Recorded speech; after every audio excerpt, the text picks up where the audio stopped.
আসসালামু আলাইকুম। কেমন আছো আসিফ? তুমি কি ভালো আছো?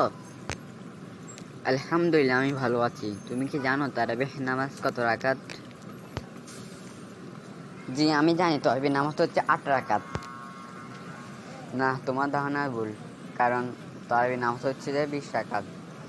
হযরত ওমর ফারুক রাদিয়াল্লাহু তাআলা আনহু তিনি তারাবিহ নামাজ 20 রাকাত করতেন।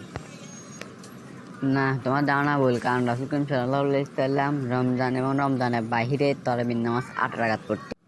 কি হচ্ছে? তোমরা এরকম ঝগড়া করছো কেন? আমি কি তোমাদের কারণটা জানতে পারি? আমি বলছি তারাবিহ নামাজ 20 রাকাত, ও বলছে 8 রাকাত। এখন আপনি বলেন তারাবিহ নামাজ মূলত কত রাকাত?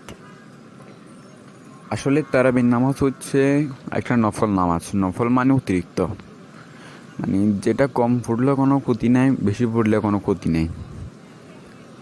আমাদের কেউ কোনো কোনো আলেমের মতো হচ্ছে তারাবির নামাজ 8 রাকাত, কোনো কোনো আলেমের মতো হচ্ছে 20 রাকাত। কিন্তু তুমি দুটোটাই পড়তে পারবা, এটাতে কোনো ক্ষতি নেই। এটা ফরজ নামাজ না যে কম পড়লেও ক্ষতি হবে, বেশি পড়লেও ক্ষতি হবে।